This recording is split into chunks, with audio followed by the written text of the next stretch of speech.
Como Robert Viqueira Ríos. Así fue identificado el hombre asesinado cerca de la medianoche en la urbanización Estancias de Yidomar en Yauco.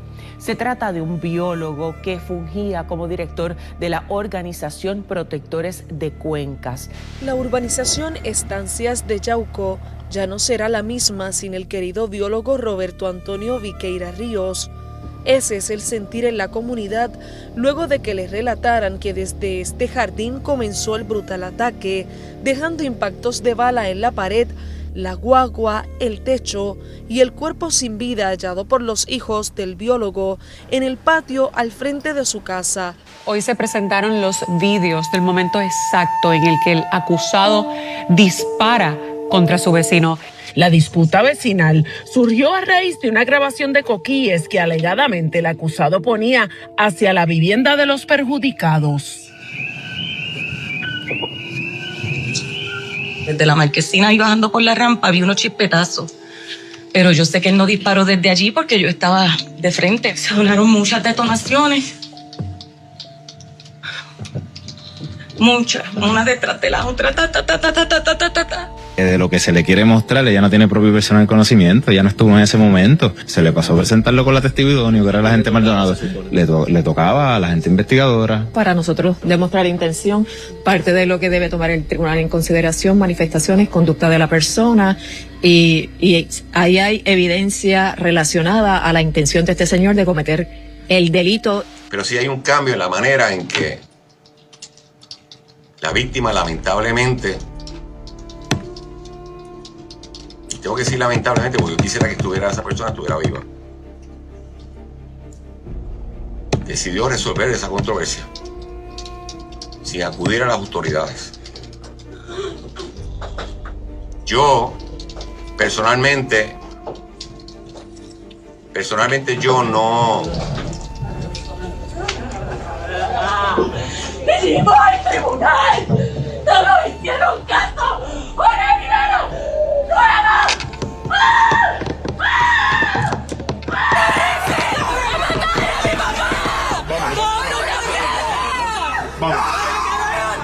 ¡Nos va a matar a todos! Vámonos. ¡Y nos va a matar porque lo dejaron libre! Vámonos. ¡Que se vaya a vivir al lado de ustedes! ¡Que se vaya a vivir al lado de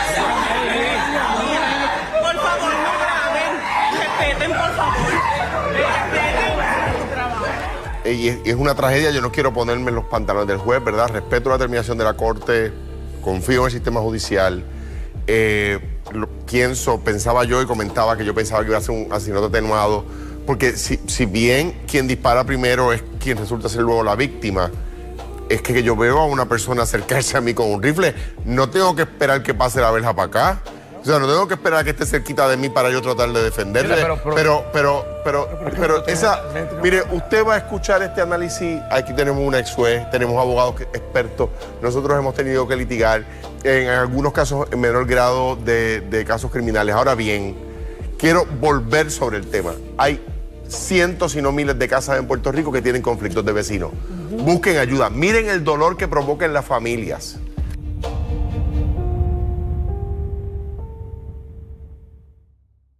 Molusco TV, gracias por estar con nosotros. Suscríbete a este canal de YouTube, dale a la campanita y está la caja de comentarios.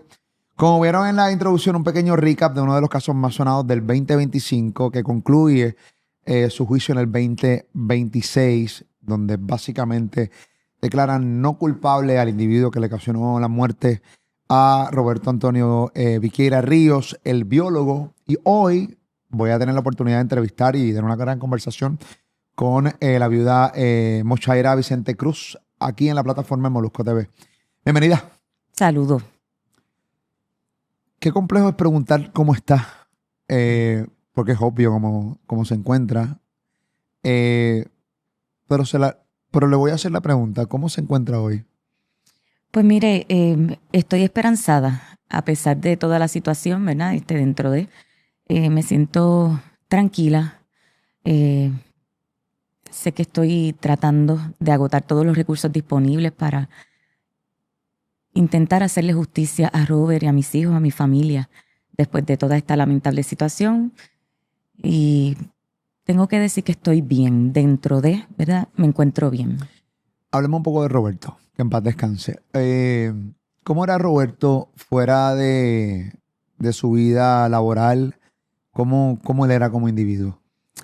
Un ser humano súper maravilloso, amoroso, un papá bien presente con sus hijos, mi compañero de vida y de aventuras, un ser sumamente comprometido, apasionado,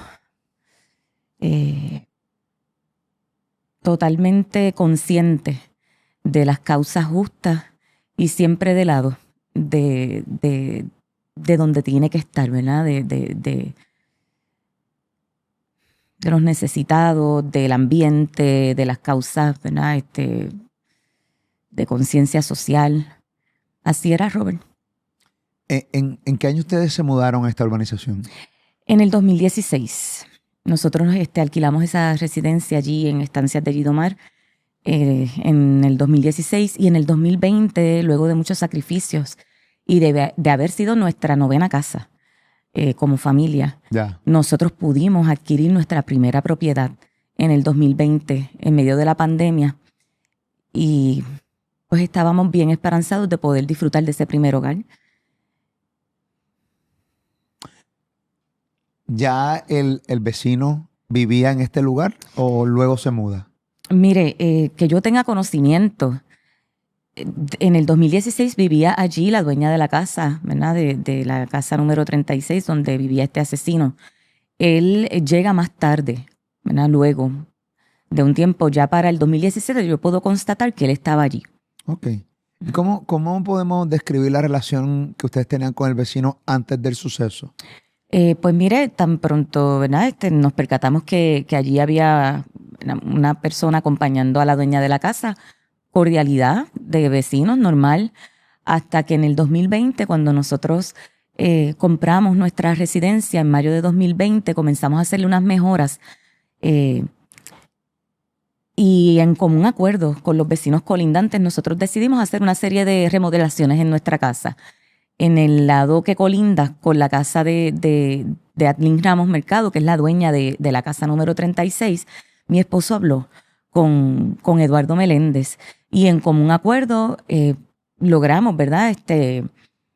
Nosotros establecer una construcción que teníamos intención y él se mostró muy dispuesto, no tuvo problema con ella. Ya luego, más adelante, unos meses más tarde, nosotros teníamos una piscina portátil colocada en el lado izquierdo de nuestra residencia que colindaba, ¿verdad? Con la número 36. Y nos percatamos, mis hijos se percataron que cuando subían a las escaleras de esa piscina había una lucecita que se encendía sobre el techo de la residencia número 36. Así que cuando mi esposo se ubica para ver de qué se trata, era una cámara de seguridad que tenían instaladas, ¿verdad? Este señor allí, digo este señor porque él era el que yo veía sobre el techo, claro, constantemente apuntando hacia nuestro lado izquierdo de la casa. Entonces, si obviamente se encendía esa luz, pues presumimos que estaba grabando, que estaba obteniendo algún tipo de imagen sobre nosotros. Así que a mi esposo le llamó la atención y él pues dijo que él tenía sus cámaras allí, que sus cámaras apuntaban para donde él quisiera, donde le diera la gana. Luego de eso, recibimos una querella por parte de OPPE. Para nuestra sorpresa, después del acuerdo que teníamos con ellos, ¿verdad? De que se estaban querellando porque nuestra construcción era ilegal, no tenía permiso. En efecto, era así porque estábamos en pandemia. Así que nosotros nos allanamos a esa inspección por parte de este empleado de OPPE, este inspector. Fuimos orientados y se nos dijo que tan pronto las instituciones fueran abiertas nuevamente, solicitáramos los permisos para hacer la correspondiente legalización de la construcción, y así lo hicimos. Sin embargo, este señor, después de esa querella, ahí es que él comienza a incrementar una actitud hostil hacia Robert específicamente. Se paraba con los brazos cruzados frente a nuestra residencia, le señalaba constantemente la construcción que estábamos haciendo que colindaba con su residencia, que la tenía que tumbar de allí, que eso era ilegal, que lo tenía grabado, que lo tenía en evidencia. Y mi esposo nunca le contestó esas provocaciones, porque pues él estaba enfocado y trataba de evitarlo, lo evitaba. Pero este señor seguía trepándose constantemente al techo de su residencia, invadía nuestra privacidad, me grababa a mí, grababa a mi esposo con su celular, o hacía que lo hacía, ¿verdad? Porque nunca nosotros vimos. ¿Cuál era el fin de él grabarlo? Provocar, molestar, provocar una reacción. Y Robert siempre se mantuvo enfocado. Luego de eso, nosotros decidimos hacer una ley 140, radicar una ley 140. Esto fue para el mes de diciembre de 2020. Y allí, en ese proceso que comenzó a darse en febrero del 2021, luego que mi esposo expone en la vista en el Tribunal de Sabana Grande, este señor, cuando le toca defenderse de las imputaciones, se descompensó, se mareó, empezó a hiperventilar y por petición de su abogado no se terminó el proceso. Luego, como pues nuestra intención no era tener ningún tipo de controversias con los vecinos y queríamos entonces tratar de aliviar esa situación, decidimos en abril de 2021 solicitar o allanarnos a un proceso de mediación. En ese proceso, obviamente, las dos partes tienen que estar de acuerdo y disponibles para poder llegar a un acuerdo. Nosotros expusimos nuestra propuesta, pero el señor Eduardo Meléndez, que fue el único que se presentó de ellos dos, no aceptó la mediación. Y luego, en mayo de 2021, nos demandan por la construcción que hicimos, alegando daños y vicios de construcción a su propiedad por nuestra construcción. Ok, wow. O sea que se empieza a ver la mala fe desde el primer momento, porque estamos hablando de que tu esposo se puso de acuerdo con él para la construcción. Y de la noche a la mañana él empezó a tomar unas actitudes medias raras desde la cámara de seguridad que pone, que se supone que no esté mirando para su casa, porque eso no se supone que es así. Uh-huh. Claro, le quería preguntar eso mismo. ¿En algún momento ustedes se querellaron y toda la cosa? Ya vi que sí. Se cae el caso porque él empezó a hiperventilar y empezó a como hacer su show y toda la cosa en el tribunal. Uh-huh. Y obviamente pues les hace una querella. En plena pandemia obviamente no había manera de sacar permiso. Pues ustedes se orientan. Estoy haciendo como un pequeño recap a ver si voy bien. Sí. Y al final, luego de que no pudieron ustedes nunca acusarlo de todas las cosas que él está haciendo, que desde que la firmaba usted con el teléfono, desde la cámara de seguridad apuntando a su residencia y a la piscina también con sus hijos, estamos hablando de que él entonces, luego de todo eso, demanda por la construcción. Correcto. Para nuestra sorpresa, ¿verdad? También nos resultó absurdo esa situación porque se había dado una conversación entre vecinos cordial y él estuvo de acuerdo. Y lo más que nos sorprendió de esa demanda es que nos estaba adjudicando unos daños que fueron provocados por los temblores que en el área sur empezaron a afectarnos a todos desde diciembre de 2019.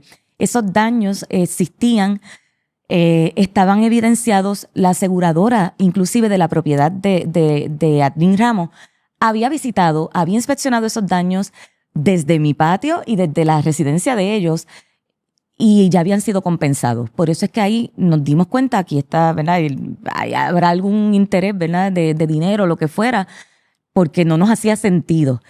Y vimos esa mala fe, ¿verdad? Vimos esa intención frívola de acusarnos de algo que realmente no era nuestra responsabilidad.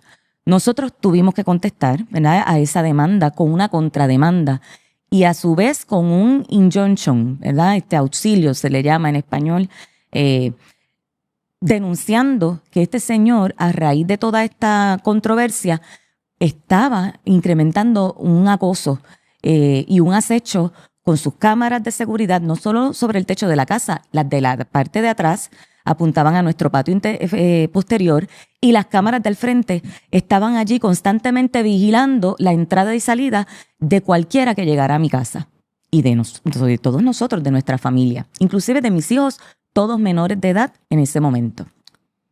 ¿Cuál fue la conclusión de la demanda de él hacia ustedes, la contrademanda de ustedes hacia él? ¿Cómo terminó esto? Increíblemente, desde el 2021, septiembre de 2021, que nosotros contrademandamos, se comenzó a ver nuestra petición de injunction sobre estas denuncias que hicimos con el acecho de este señor en el 15 de julio de 2022. luego de que tuviéramos que ir al tribunal apelativo, porque el juez que estaba de turno atendiendo nuestro caso nos denegó de manera arbitraria nuestra petición. Así que tuvimos que apelar, nos conceden el tribunal apelativo la vista. Irónicamente, el 15 de julio de 2022 se comenzó a dilucidar, quedó en nada, no se concluyó, no hay orden, no hubo nada. Así que nosotros, al ver la inacción, determinamos que por la razón que desconocíamos, ¿verdad? No se nos estaba haciendo caso en el tribunal.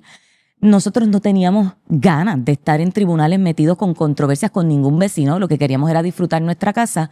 Decidimos enfocarnos en legalizar nuestra construcción. Así que nuestro representante legal se encargó de ayudarnos con el peritaje adecuado para nosotros poder entonces conseguir nuestro permiso de construcción, y en el 2024 lo logramos. Luego de 2024, nuestro representante legal, ¿verdad?, se activa porque denunciamos, siempre nosotros denunciamos ante el tribunal que el caso estaba inactivo, no se estaba moviendo, y que ya nosotros habíamos legalizado la construcción, por lo tanto estábamos solicitando una desestimación. Sí, porque ya está todo legal. Claro, ya nosotros legalizamos, nosotros estábamos conscientes que los daños que ellos alegaban no eran correctos, y lo constatamos así porque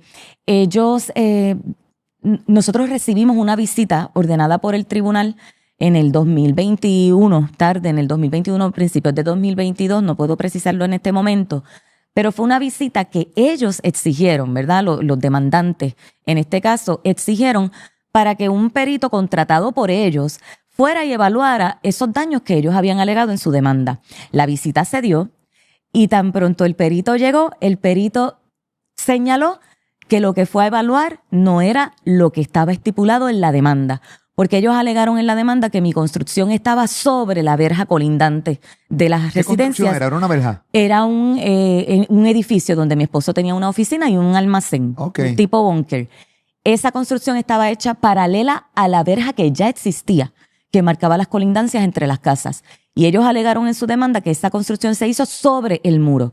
Cuando el perito de ellos llega y ve que eso no es así, sino que están paralelas, dice, aquí no hay nada que alegar porque esta construcción no violenta.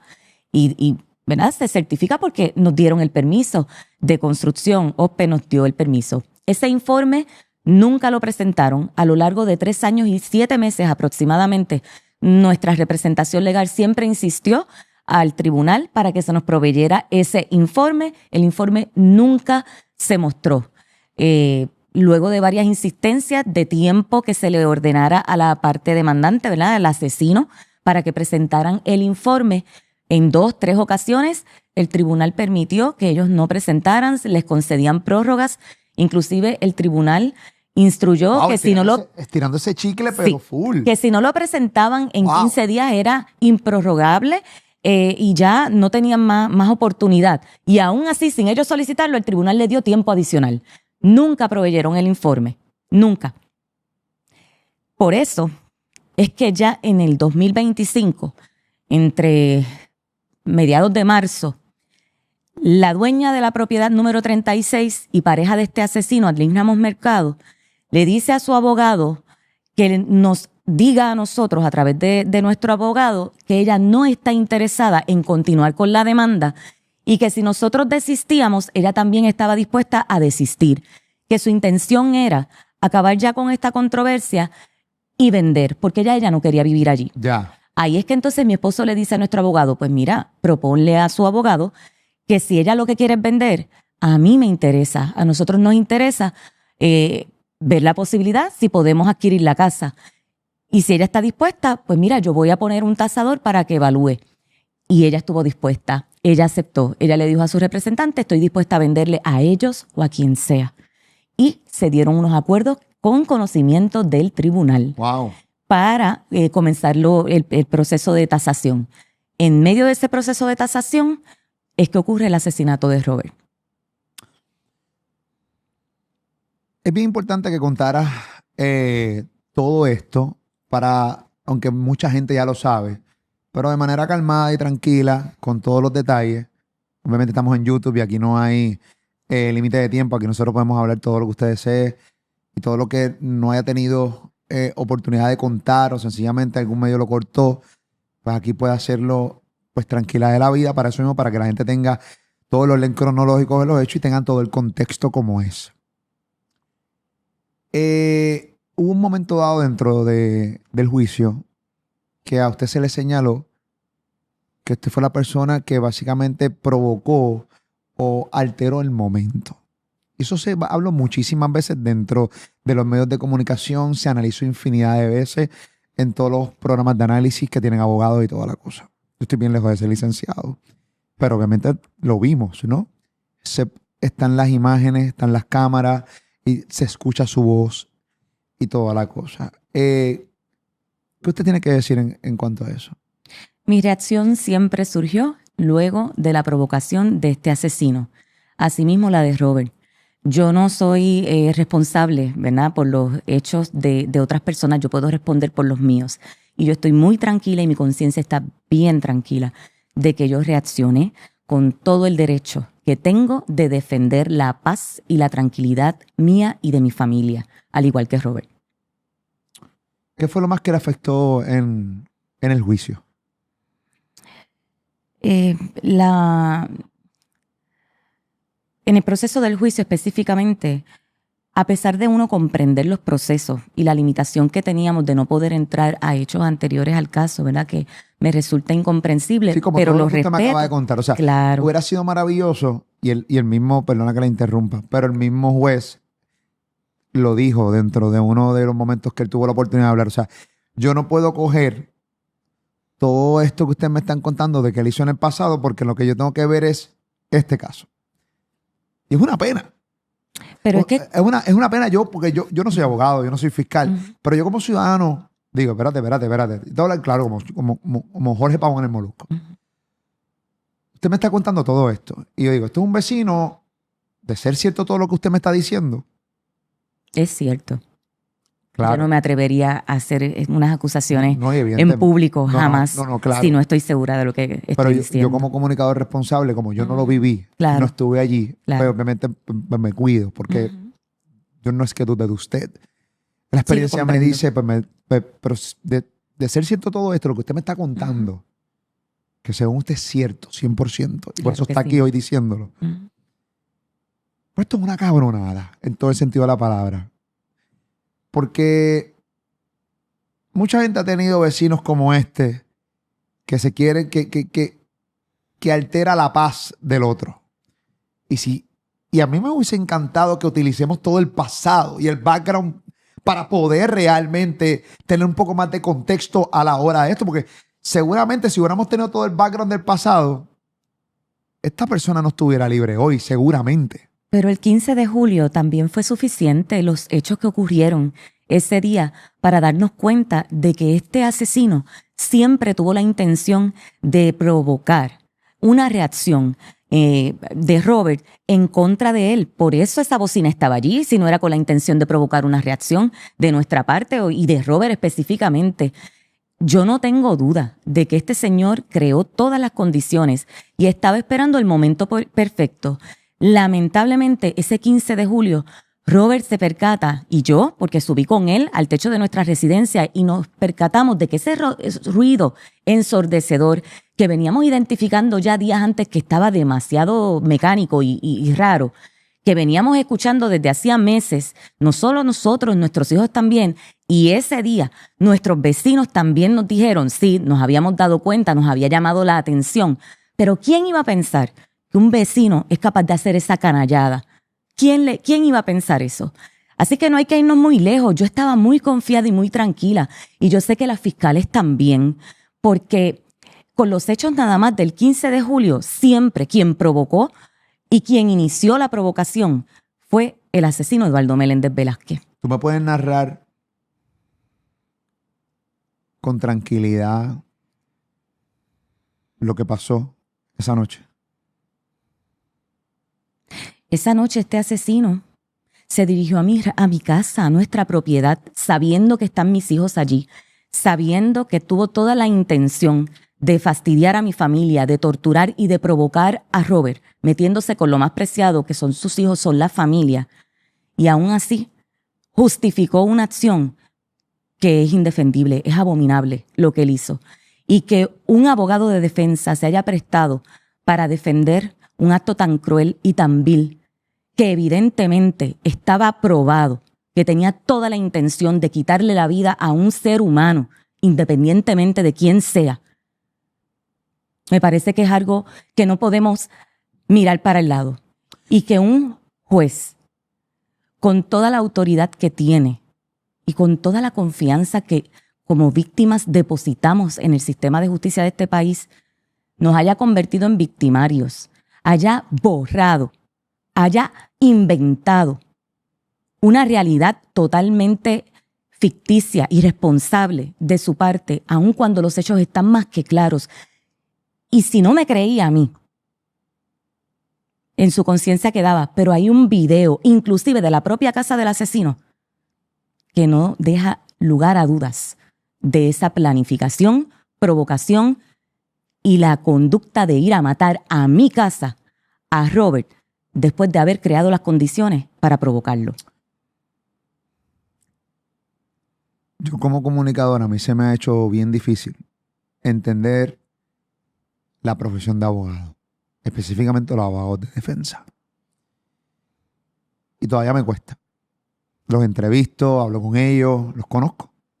Tengo amigos que los considero amigos y que son abogados de defensa, que litigan en el Tribunal Federal. Y me cuesta verlos defender a veces lo indefendible, ¿no? El crimen. Pero es su trabajo y duele. Y puedo entenderla 100%. Lo difícil que debe ser ver un ser humano que es un abogado de defensa defendiendo a este caballero, que el tipo que está sentado ahí asesinó a su esposo. Y que fue evidente, que no hay duda. A mí lo que yo no logro entender es cómo, o sea, porque, esta es mi opinión, hay dos cosas que yo no logro entender. O sea, los tiros fueron muchos. Claro, era un rifle. Sí, era un arma preparada para un ataque letal brutal. Y con miras que evidentemente utilizó, porque la precisión de esos disparos que impactaron a Robert no muestran ningún tipo de defensa. Pero en la parte que se dice que su esposo disparó primero, ¿eso es cierto? Pues mire, yo no puedo precisar, ¿verdad? Si él disparó primero o no. Yo sí sé que disparó, porque yo estoy un poco más al frente de él. Y cuando yo me giro, ¿verdad? Es porque tengo al asesino en diagonal frente a nuestra residencia, que nos dispara. Por eso es que yo me voy a correr. Y ya yo veo a mi esposo con el arma, ¿verdad? Con su mano y el arma apuntándole a él. Yo no puedo precisar eso. No puedo precisar, es la verdad. Y si hubiese disparado primero, si fuera el caso, está en su casa, se está defendiendo. Vio a un tipo que viene con un arma apuntando y disparando, porque él dispara justo cuando se ubica en diagonal frente a nosotros. Quien ejerció el derecho a la legítima defensa aquí fue Robert. Y lamentablemente no prevaleció, ¿verdad? No pudo. Él intentó defender su vida, defendió la mía y la de mis hijos. Y por eso no está aquí hoy. Pero evidentemente, ¿verdad? No hay que ser experto en derecho, no hay que o sea, no podemos perder de perspectiva por qué se da la confrontación, por qué se da, ¿verdad?, esta reacción. Es porque este señor está provocando. Este señor ya estaba desde temprano con un arma entre sus manos. No una vez, 2 veces. A las 7:20 de la noche tenía una pistola entre sus manos después de sonar los coquíes, cuando ya tenían conocimiento de que habíamos descubierto esa bocina, porque los abogados se comunicaron y nos dieron fe de haber hablado con Adlín Ramos Mercado, y ella aceptó que él nos estaba haciendo eso y que ella le había pedido que desistiera, pero que él seguía haciéndolo. Después de eso, ella llega cerca de las 10:40 de la noche, apaga la bocina, y eso se probó con mi testimonio y con la evidencia presentada por el Ministerio Público. Y él vuelve, suena los coquíes después de las 11 de la noche. Ahí es que provoca la reacción de Robert, donde ya se pasó porque agotamos todos los recursos, estamos teniendo la buena fe, sabemos que tenemos un acuerdo para tratar de comprar esa casa y aún así él sigue fastidiando, él sigue provocando. Tenía todo el derecho de defenderse, tenía todo el derecho de reaccionar y así lo hizo. Jamás Robert salió con el arma en la mano, jamás estuvo con ella cargada. Cuando Robert carga su arma es justo cuando ve que este tipo venía con el arma que tenía tan potente que yo vine a divisar ya cuando lo tenía aquí al lado. Pero Robert es más alto que yo. Claro que lo tuvo que haber visto primero, por eso chambonea y saca su arma porque sabe que él viene para acá apuntando. Lo tuvo que haber visto porque lo que yo vi, Robert lo tuvo que haber visto también. Esa parte de cuando él le dispara a su marido, esa parte del video no se ve. Sí, esa parte se ve. O sea, esa parte... O sea, a el asesino se ve disparando no se ve. Lamentablemente no se grabó. No se grabó. Claro, yo lo vi a él entrando a la marquesina, saliendo con el rifle, cogiendo la curvita como para su casa y luego escucho los tiros. Como para mi casa, no, para mi casa. Para su casa. Sí, así fue. Para los tiros. Así fue. Yo no escuché un tiro solo, yo escuché siempre uno detrás del otro. No fue horrible. Para mí a mí ese tipo de video no me gusta verlo. Y obviamente yo trabajo en los medios, tengo que ver todo para poder realmente pues, tener contexto para poder hablar a través del micrófono.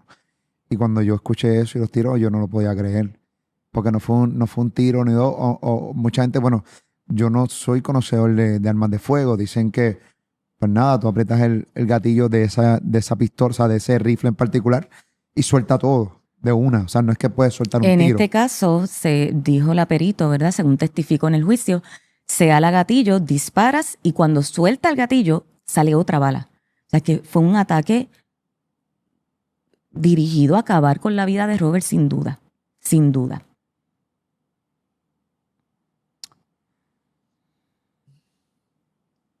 Y no salió disparando como yo había recordado, ¿verdad? Tan reciente a los hechos. Y esa oportunidad pude aclararla en el redirecto que me hizo la fiscal, que yo siempre, al momento de recrear los hechos en mi mente, tan pronto después del asesinato de mi esposo, dentro del shock en el que yo estaba, yo cerraba mis ojos y yo siempre veía unos chispetazos a medida que yo veía la silueta de este asesino cuando él salió de la casa y se dirigió a nuestra residencia.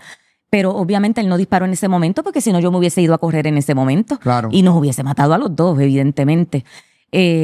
Así que este señor no estaba desquiciado, no estaba en un momento, ¿verdad?, de locura por los gritos, por las piedras. No, este señor salió tranquilamente, miró donde nosotros estábamos ubicados, volvió y subió y ya tenía el arma preparada, volvió y subió, volvió y bajó, se paró a esperar a que le cayera un peñonazo y ahí es que entonces tú estás tirando piedras para acá y va y coge su arma larga, su rifle y se dirige hacia nosotros. Y luego de ejecutar a Robert al lado mío, en nuestra casa, se va tranquilamente de regreso, como si no hubiese hecho nada grave, sin ningún tipo de conmoción. Así que yo no tengo duda, y no hay que ser experto en derecho para darnos cuenta de lo que pasó allí. Yo creo que uno nunca está preparado para sentarse en el estrado y testificar. Yo creo que es uno de los momentos más complicados, independientemente si usted tiene la verdad sí o no.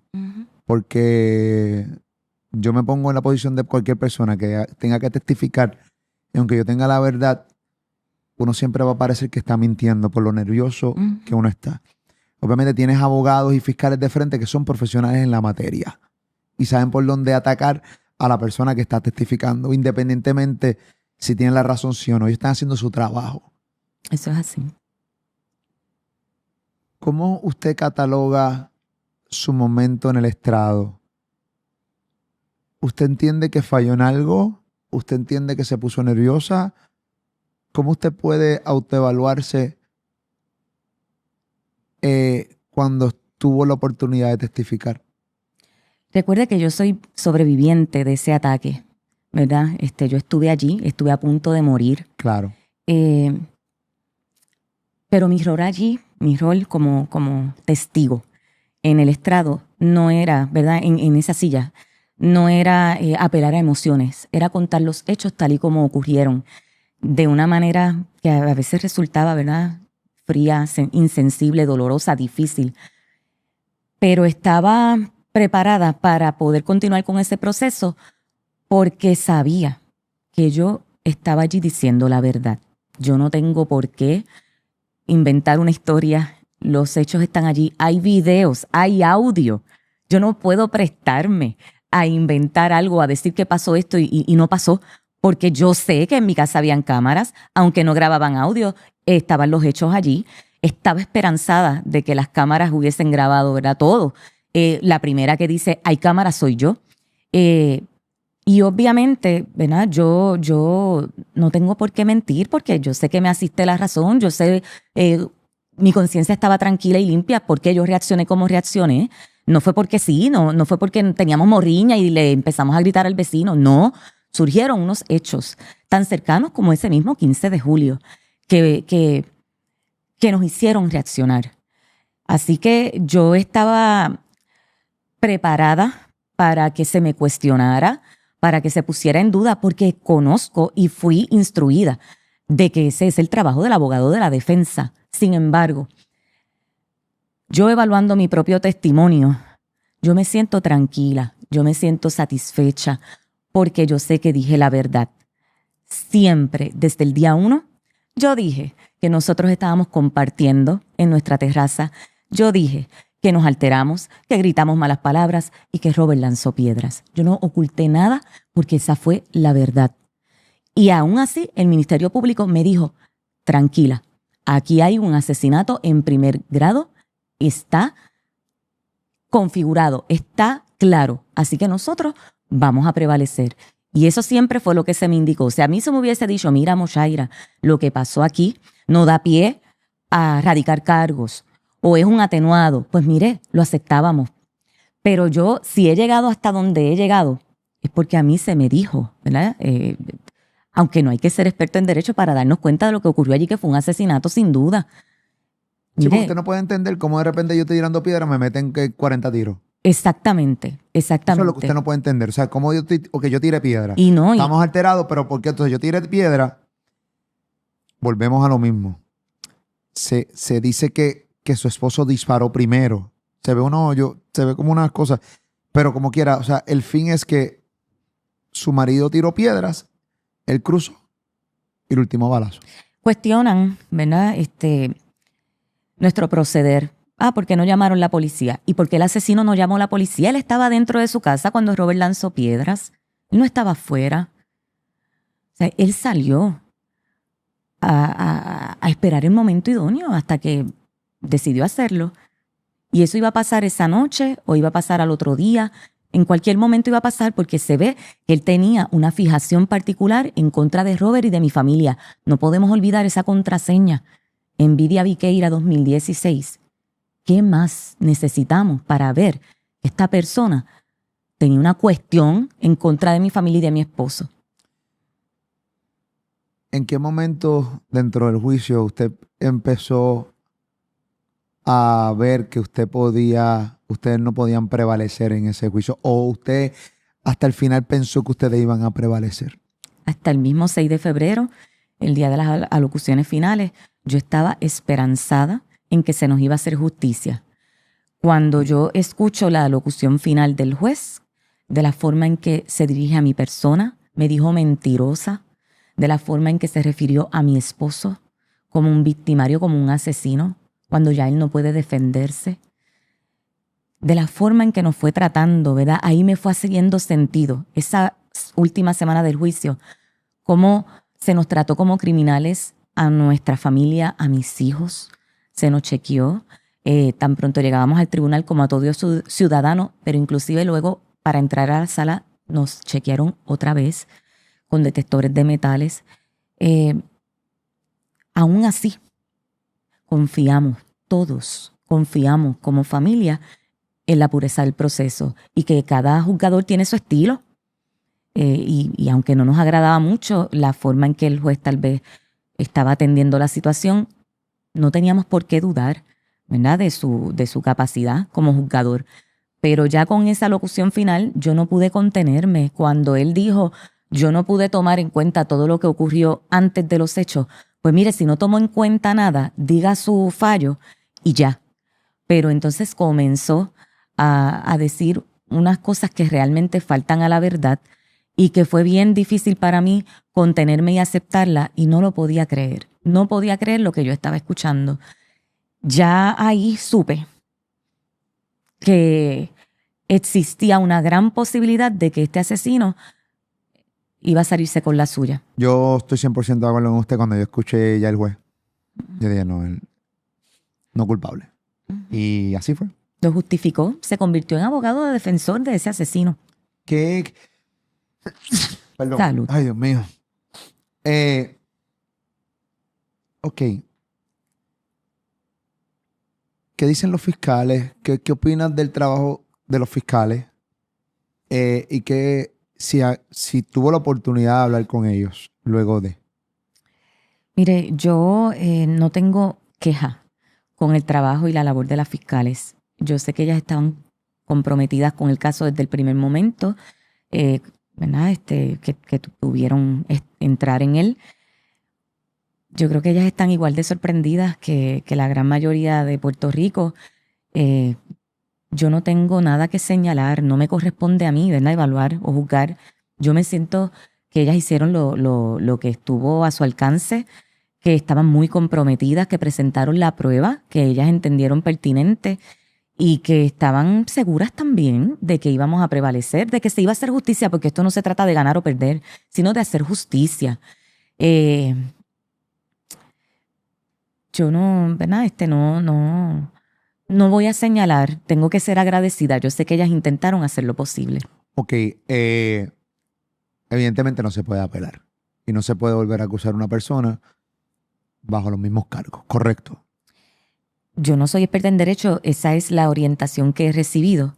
Sin embargo, también he recibido orientación donde se me ha explicado que las leyes no son estáticas, ¿verdad? Y que hay casos que ameritan que se reevalúen esas leyes. Y por eso es que el derecho ha evolucionado tanto y hemos también tenido tantos derechos históricamente, porque las leyes tienen que ajustarse y atemperarse según las condiciones que hay en el momento. Y este caso, evidentemente, considero que amerita que se revise el fallo del juez. Aunque hay unos derechos que cobijan a este asesino, lo entiendo y lo respeto y lo comprendo. Sin embargo, es evidente que aquí el derecho a la legítima defensa que se plantea, yo no lo veo allí y muchos expertos en derecho tampoco lo ven.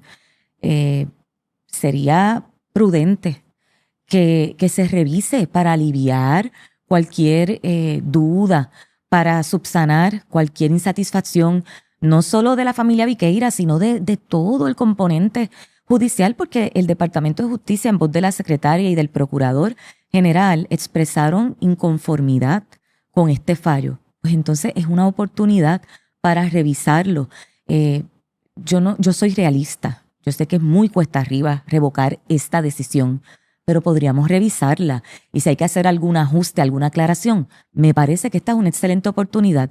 Y de esa manera también se puede hacer justicia, no solo a mi familia, a toda la familia que el sistema le ha fallado, porque sabemos que no somos los únicos. ¿Qué otras alternativas tiene? Por ejemplo, tengo entendido que solicitó una reunión con la gobernadora. ¿Qué ha pasado? ¿Le han contestado?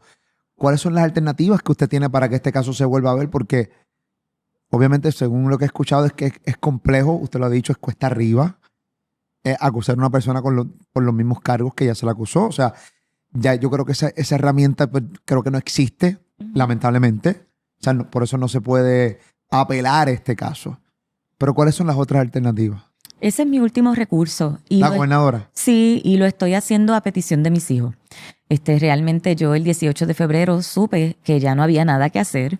El Departamento de Justicia era quien le correspondía poder elevar este caso, este fallo a través del procurador y lamentablemente se rindieron. Ellos pues entendieron que no se iba a prevalecer y prefirieron no llevarlo al tribunal correspondiente. Eso nos decepcionó mucho como familia y nos indignó.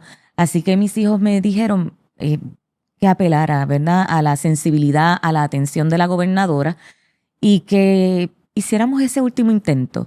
Aún sabiendo que podría ser casi imposible, que nos quedáramos con la satisfacción de que lo intentamos todo por su papá. Claro. Y por eso estamos aquí. Yo quiero que tú me narres. Yo de verdad, cuando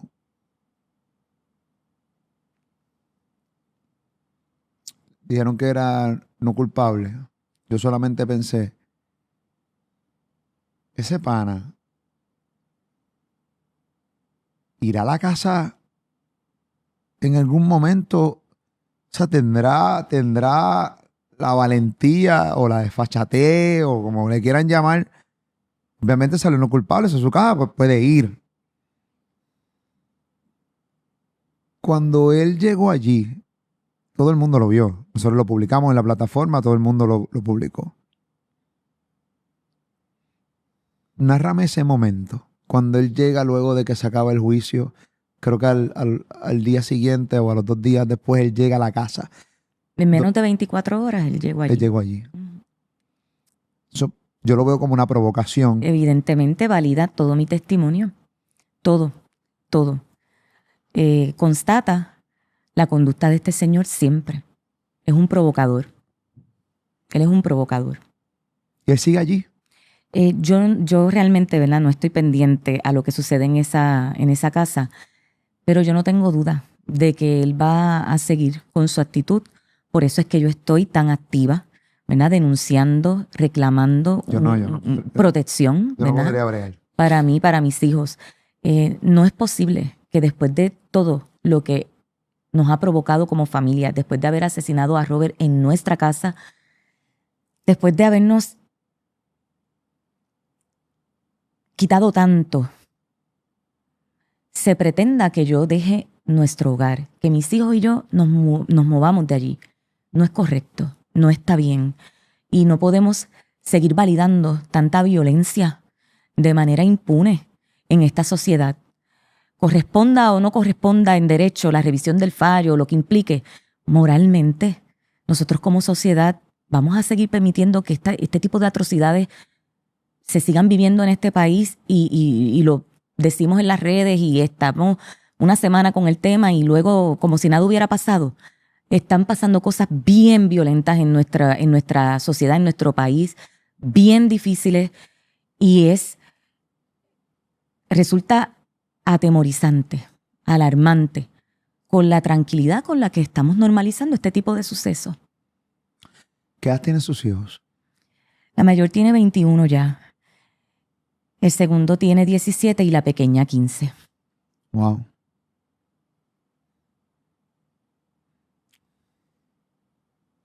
¿Cuál es su mayor temor en cuanto a sus hijos? Porque estos casos siente uno una gran impotencia, no me lo puedo ni imaginar. La impotencia que ustedes sienten cuando de repente el juez dictamina que no es culpable, se va a la cárcel, recoge sus cosas y se va. En menos de 24 horas llega a la casa, donde ocurrió todo. Obviamente yo no sé cómo están sus hijos hoy, pero ¿cuál es su mayor temor en cuanto a la reacción de ellos, justicia en sus manos, todo eso? Nuestro mayor temor es encontrarnos a ese asesino cara a cara, expresado por ellos, expresado por mí siempre. Que podemos salir al supermercado, a la farmacia, hacer alguna gestión y que nos los vamos a encontrar en algún momento. Ese es nuestro mayor temor. En cuanto a tomar justicia en nuestras manos, no somos ese tipo de personas. Ya. Nosotros sabemos lo que hay en nuestro corazón, sabemos lo que ocurrió aquí, no tenemos duda de que es un asesino, es una mala persona. Así que nuestro rol era encontrar justicia en los mecanismos que corresponde en ley. No lo logramos, aunque nos duela, aunque nos indigne y nos frustre, hasta aquí tenemos que llegar, ¿verdad? Tenemos que llegar, hay que continuar, tenemos que cerrar este capítulo y tratar de sanar y retomar nuestras vidas. Y que la vida se encargue de cada cual y la conciencia de cada cual se encargará también. Este caso trajo una polaridad increíble en Puerto Rico. Aunque había muchas personas a favor de ustedes, había un gran sector del país que incluso van a estar aquí comentando en este podcast, que estuvieron de acuerdo con el juez y con las acciones del asesino, ¿no? De su esposo. Evidentemente usted tiene que saberlo, me imagino que usted lo leyó, lo vio. Incluso muchos analistas de programas de radio que son abogados también pudieron estar de acuerdo también con el juez. ¿Qué usted tiene que decirle a esas personas que están a favor de la persona que le quitó la vida a su esposo, al papá de sus hijos, y también de la decisión del juez? Que hay que vivirlo, hay que tener la experiencia y que cuando uno vive una situación así, aprende a respetar el dolor, el enojo, la frustración de las demás personas y dejamos de juzgar, porque no es fácil, no es fácil. Y cuando se vive algo tan terrible como nosotros vivimos, ese 15 de julio, el mayor temor de nuestras vidas, perder al compañero de vida, perder al padre de sus hijos, ¿verdad? Nada justifica una acción tan vil y tan cruel. Arrebatarle la vida a nadie. Esa nunca debe ser la opción. Nunca. Nunca. De manera viciosa. No.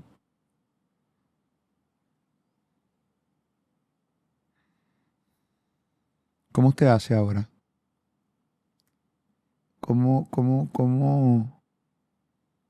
¿Cómo se hace para poder manejar y seguir?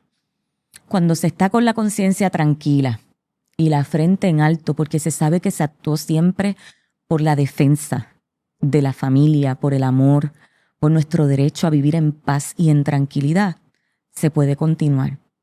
No es fácil, porque sabemos que nos están observando y nos están juzgando.